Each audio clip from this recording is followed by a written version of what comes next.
Did you know it's pretty much impossible to do an informal opening introduction to a YouTube video that hasn't been done before? Good morning, YouTube, it's Suede. No. Yo, what up, YouTube? It's your boy, Suede. No. Hello, everybody. My name is Suede, and this is... Dang it! Whatever. Hi, guys. Suede here. If you're a patron of my work, that is, you pay me per video on Patreon, you may have noticed that a second show was mentioned called Calling It Now, where I give my first impressions on fan-requested anime. You may also have noticed that you haven't seen it anywhere on the channel. Well, there is a reason for that. I actually made 3 separate pilots with 3 separate formats and allowed the patrons to decide which one had the most potential for further development. The one you're watching won, obviously, but you can view the other concepts that didn't make the cut on my Patreon feed if you sign up, so check it out. On with the show. And you did it right from the start.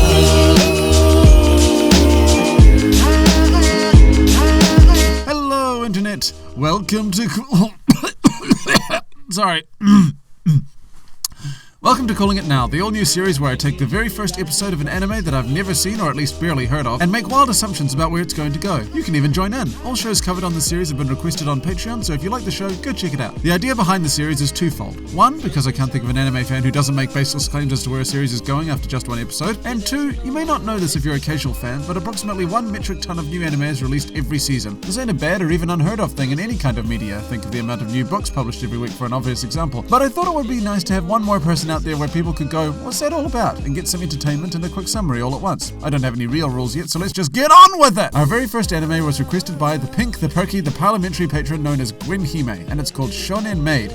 Well, I'm having an inkling already. Should probably get that checked out. Shonen Maid was Shonen Maid by Yosuke Yamamoto for Studio 8-bit in 2016 for one 12-episode season. It's based on a shoujo manga of the same name by the mangaka known only as Ototachibana, which started in 2008 and finished a year after the anime ended. Those of you up with anime production know that this either means the anime has a different ending than the manga, or it just stops, so bear that in mind. I solemnly swear on my honor, such as it is, that I went into this episode completely blind, with even the production research being done after the fact. That out of the way, let's dive in. We open with a dead parent. Lovely. Well, nothing wrong with opening with a dead parent. Some of the best movies and even anime have opened with dead parents, so I won't fault it for that. Oh, and look at that. It seems like we already have an opportunity for an ongoing segment I'd like to include that you at home can play along with and keep score. Be sure to let me know in the comments what your final tally is, but for the present, it's time to call it now. No cheating if you've seen it. What do you think the theme of the mother's quote will be? A sickeningly sweet sentiment that gives you and anyone in the room diabetes. B, a declaration of the unholy power that has been bestowed upon the protagonist. Or C, a trite piece of fundamentally flawed advice that foreshadows the series as a whole. And the answer is...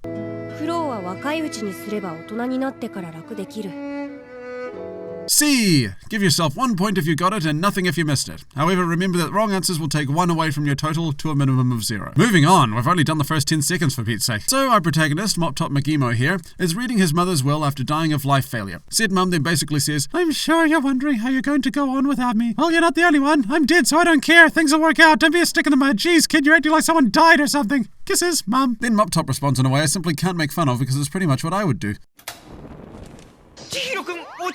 After seeing that his mum suffixed her missive with, P.S. but if you don't get off your butt, you don't deserve to eat. Geez, no wonder the kid's messed up. He's comforted somewhat by his school chums, Chibi, Yuri and Victor here. There's another chum too, but that's all I can say about him. After establishing that he at least hasn't gotten bad friends, even if they are a little lacking in the tact department.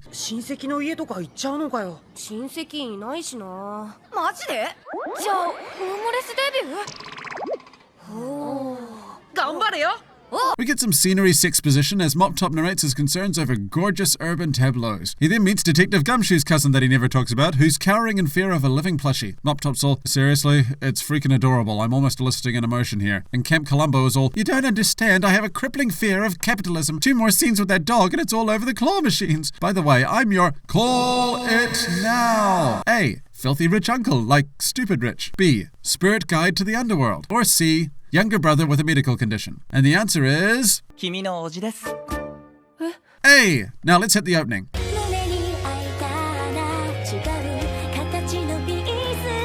It's a perfectly serviceable opening, even if it does lean on the usual stereotypes a little. Running cycles, concept spoilers, fantasy fights where they don't belong, gradients, windswept dead people. But it does have a very nice, rich color scheme and a refreshing focus on big, meaningful close-ups, which I appreciate. So Mop Top is sent to live with his uncle, which makes his landlords, I think, very happy, either because they know that he'll be taken care of or because they don't have to raise a child at their age. Honestly, with their inflection, it's hard to tell. I tell you, Clarence, I love that kid, but if we had to clothe another ankle biter, I think I'd shoot myself. Not before I would have, dear. So they show up at the stupidly rich uncle's stupidly luxurious house, and they meet Dishy McFangirlbait here, who is Uncle Dreamy's Call It Now. A. butler, B, lover, C, assistant, D, husband, E, and the answer is しまった。働いてください、馬車馬のように。 E. Okay, I have to give you guys at least one easy one. Basically, they are Tamaki and Kyoya if they ever got married and adopted Haruhi. Like scarily exactly that. 僕はちゃんと言ったんだよ。少し休んだらって。そうしたらこんなゴミだめで眠れるかって吐き捨てるように。それは弁解の余地がありませんね。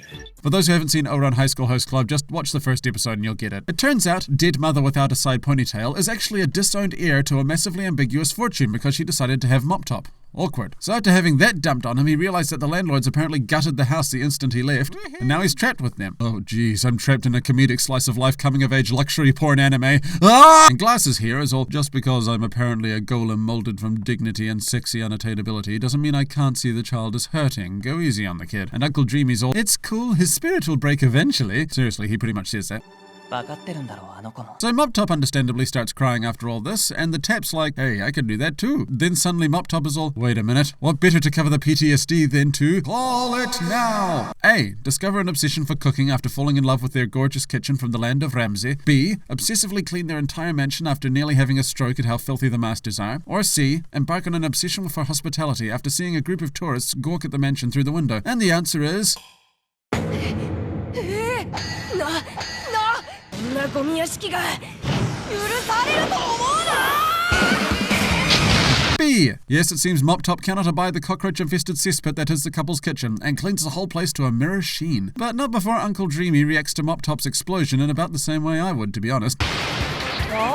Mop Top then realizes that the whole place is caked in shame and sets off on an impossible journey to set it right, but not before Uncle Dreamy clarifies how to pronounce the Shinto goddess of the sun's name. おはよう、アマテラス。 Thank you. Amazingly, so many people get this wrong. Heck, I've actually heard gaijin who actually live in Japan call her Amaterasu. I honestly don't get it. Anywho, back to the story. Uncle Dreamy, of course, actively encourages this because he's a bored rich kid and arranges for them to take on Mop Top as a custodian so Mop Top doesn't feel guilty. He then presents him with his uniform.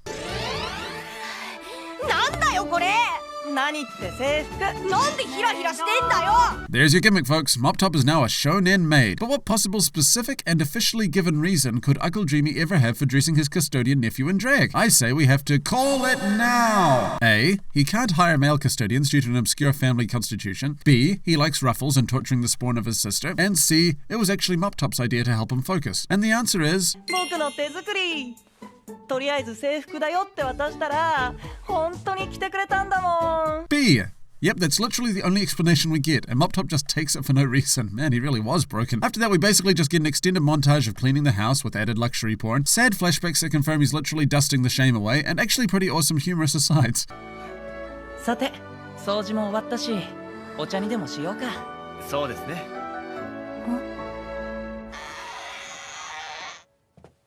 掃除？え？叩きもかけずに掃除だと。やり直し。 Oh, and Mop Top breaks a vase, as if the comparisons to that other show weren't already front and center. Then Mop Top and Dreamy have a moment where we find out Uncle Dreamy is a costume designer. I'm guessing that's not his sole source of income, but who knows. And he's all, see, I can be serious when I need to be. And Mop Top's all, you remind me of my mother, I just now realize. And Dreamy's all, you know, I made a promise to your mum. What is it? It's a secret. You hear that, viewers? A secret. Now you have to keep watching. Got it? And then we get an ending sequence where a boy band we don't know get involved in shenanigans and then sing to a packed stadium while dressed up like a painting of the Romanovs soaked in a puddle of petrol on the Vegas Strip. Sure, why not? So, that was the first episode of Shonen Maid. Here's my brief thoughts. Did it hook me? Not really, but I could understand why it would hook others. It's an appealing enough concept. I personally have just seen it too many times before. That and I found the luxury porn a little obnoxious at times. Look at this house. Do you not wish to stay in this house? The animation was nice, the gags inoffensive, and the aesthetic's solid and pretty though, so I wouldn't mind watching it, I just wouldn't seek it out. Would I watch it to the end if I had time? No, but I would be interested in knowing how it turns out, if that's any consolation. How do I think it'll turn out? Well, calling it now, I would say that overall it would just be host club style shenanigans with a couple of new characters introduced, including a new sibling of his mum's, represented by the redhead in the outro, and also the girl from the intro who will be smitten by Mop Top and they'll engage in a one-sided relationship until it turns into a will they won't they relationship. Then we get a big reveal about 2/3 of the way through that Dreamy made a promise to Mop Top's mum that he'd always protect her, and since he feels guilty about their estrangement and her death, he's redeeming himself through Mop Top. The maid outfit is just a bonus. At the very end, Mop Top is given an option to leave the household and start a new life. He refuses, and we have a typical "that's how it is" ending. But nah, that's way too convoluted. It's pretty darn obvious what'll really happen. We find out Mop Top is really his mother, and she's stuck in a generational time loop where she starts off as a boy, eventually gets a sex change due to her transgendered nature, has a child, dies 10 years later, and then gets transported to her own womb 10 years earlier with no memory. That's why the family were opposed to her giving birth, you see. They want to break the unholy cycle. That's the secret Uncle Dreamy is keeping. It's why they're rich, through experimentation rights, and eventually we realize that it's all an allegory for the self-destructive cycle of inherited wealth and the gap between rich and poor. At the end, we get a heartfelt goodbye after Dreamy spills the beans, and we end the show on the same shot that it opened on. 苦労は若いうちにすれば大人になってから楽できる。 Cyclical. Well, there we go. Thank you so much for indulging me in this venture. Let me know if you dig the format, and calling it now, you're at least going to check out the next episode. I can only step into the